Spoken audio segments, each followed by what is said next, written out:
visit LibriVox.org. Recording by Martin Geeson. The Brothers Karamazov by Fyodor Dostoevsky, translated by Constance Garnett. Book 11, Chapter 10. It was he who said that. Alyosha, coming in, told Ivan that a little over an hour ago, Maria Kondratyevna had run to his rooms and informed him Smerdyakov had taken his own life. I went in to clear away the samovar, and he was hanging on a nail in the wall. On Alyosha's inquiring whether she had informed the police, she answered that she had told no one. But I flew straight to you. I've run all the way. She seemed perfectly crazy, Alyosha reported, and was shaking like a leaf. When Alyosha ran with her to the cottage, he found Smerdyakov still hanging. On the table lay a note. I destroy my life of my own will and desire, so as to throw no blame on anyone. Alyosha left the note on the table and went straight to the police captain and told him all about it. And from him I've come straight to you, said Alyosha in conclusion, looking intently into Ivan's face. He had not taken his eyes off him while he told his story, as though struck by something in his expression. "Brother," he cried suddenly, "you must be terribly ill. You look and don't seem to understand what I tell you."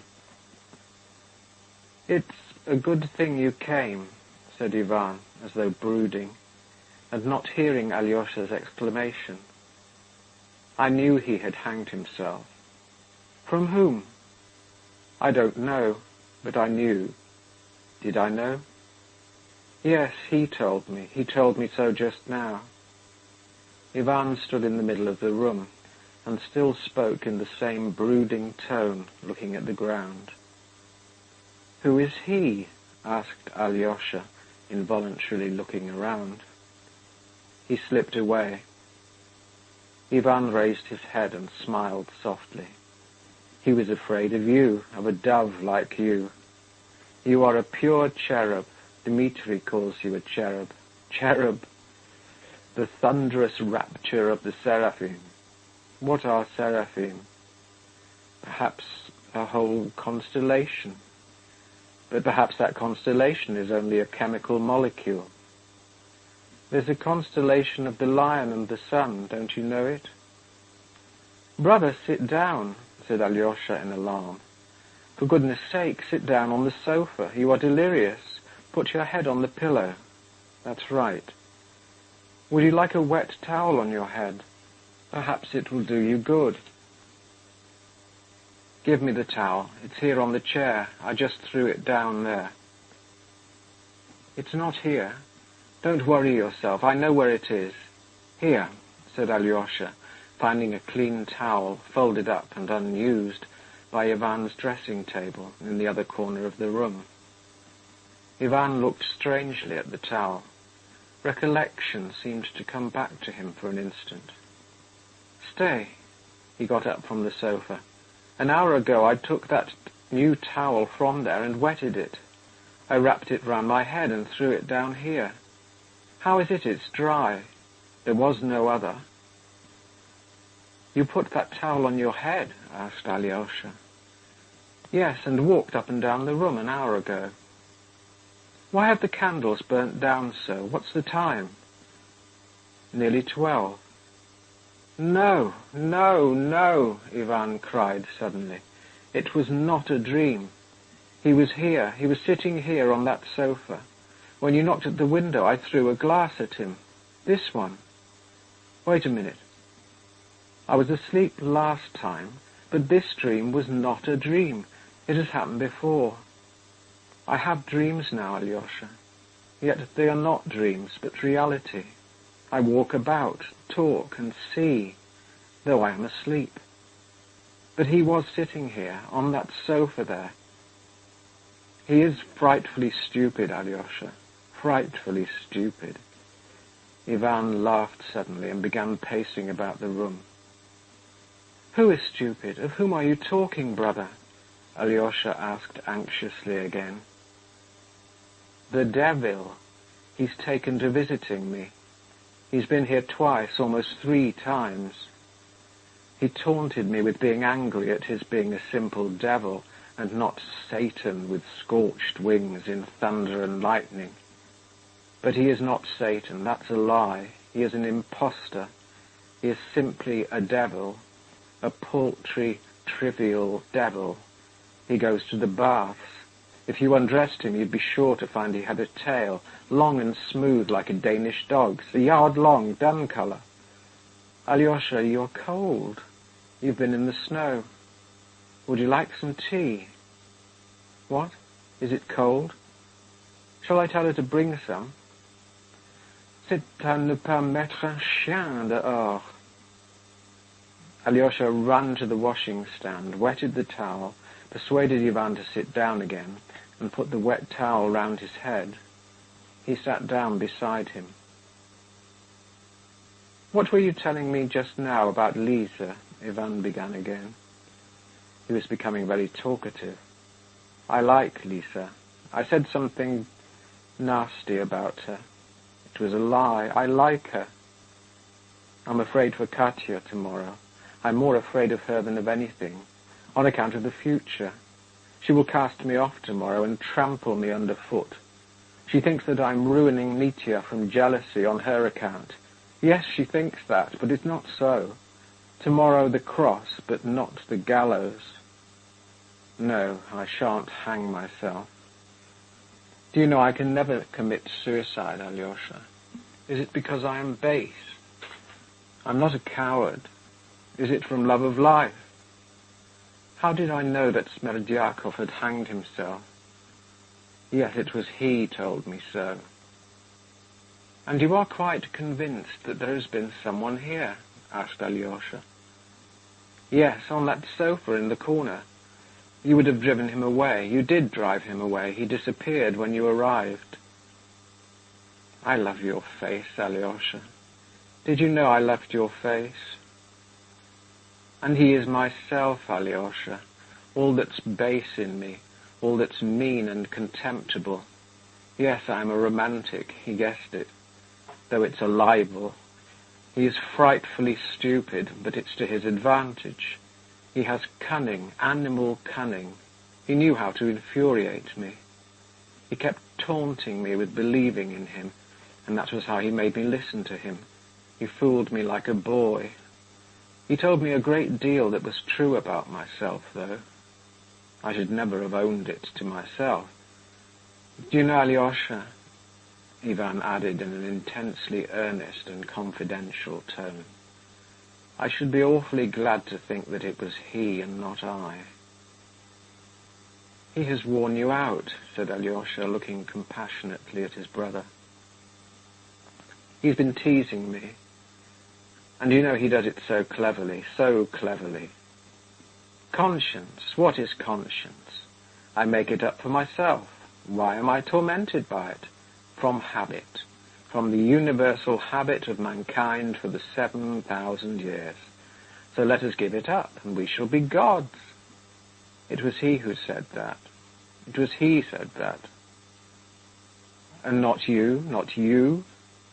Alyosha could not help crying, looking frankly at his brother. Never mind him anyway, have done with him and forget him, and let him take with him all that you curse now and never come back. Yes, but he is spiteful. He laughed at me. He was impudent, Alyosha, Ivan said with a shudder of offence. But he was unfair to me about lots of things. He told lies about me to my face. Oh, you are going to perform an act of heroic virtue, to confess you murdered your father, that the valet murdered him at your instigation. Brother, Alyosha interposed, restrain yourself. It was not you murdered him. It's not true. That's what he says, and he knows it. You're going to perform an act of heroic virtue, and you don't believe in virtue. That's what tortures you and makes you angry. That's why you are so vindictive. He said that to me, about me, and he knows what he says. It's you say that, not he, exclaimed Alyosha mournfully. And you say it because you are ill and delirious, tormenting yourself. No, he knows what he says. You are going from pride, he says. You'll stand up and say it was I killed him, and why do you writhe with horror? You are lying. I despise your opinion. I despise your horror. He said that about me. And do you know you are longing for their praise? He's a criminal, a murderer, but what a generous soul. He wanted to save his brother, and he confessed. That's a lie, Alyosha, Ivan cried suddenly with flashing eyes.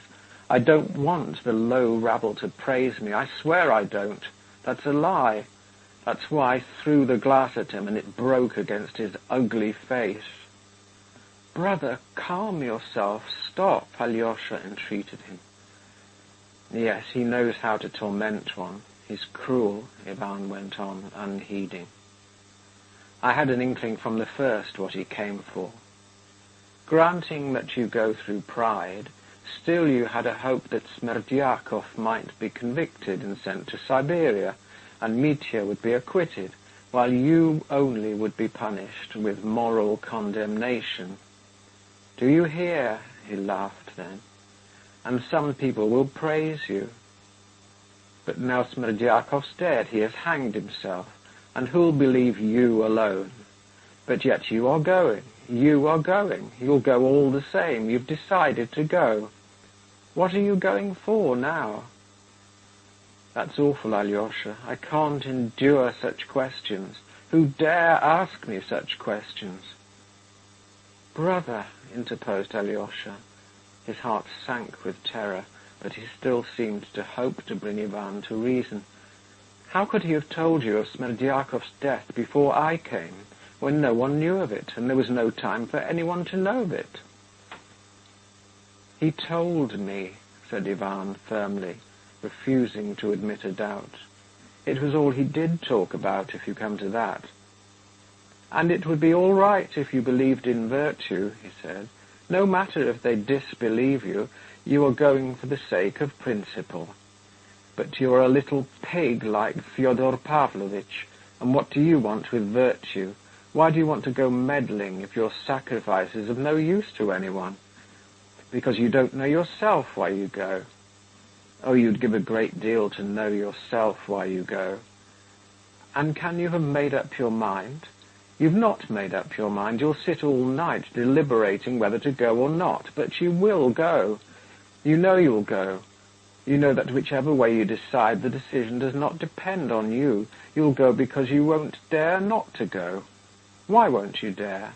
You must guess that for yourself. That's a riddle for you. He got up and went away. You came and he went. He called me a coward, Alyosha. Le mot de l'énigme is that I am a coward. It is not for such eagles to soar above the earth. It was he added that, he. And Smerdyakov said the same. He must be killed. Katya despises me. I've seen that for a month past. Even Lisa will begin to despise me. You are going in order to be praised. That's a brutal lie. And you despise me too, Alyosha. Now I'm going to hate you again. And I hate the monster, too. I hate the monster. I don't want to save the monster. Let him rot in Siberia. He's begun singing a hymn. Oh, tomorrow I'll go, stand before them and spit in their faces. He jumped up in a frenzy, flung off the towel, and fell to pacing up and down the room again. Alyosha recalled what he had just said. I seem to be sleeping awake. I walk, I speak, I see, but I am asleep. It seemed to be just like that now. Alyosha did not leave him. The thought passed through his mind to run for a doctor, but he was afraid to leave his brother alone. There was no one to whom he could leave him. By degrees, Ivan lost consciousness completely at last. He still went on talking incessantly, but quite incoherently, and even articulated his words with difficulty. Suddenly he staggered violently, but Alyosha was in time to support him. Ivan let him lead him to his bed. Alyosha undressed him somehow and put him to bed. He sat watching over him for another 2 hours. The sick man slept soundly, without stirring, breathing softly and evenly. Alyosha took a pillow and lay down on the sofa without undressing.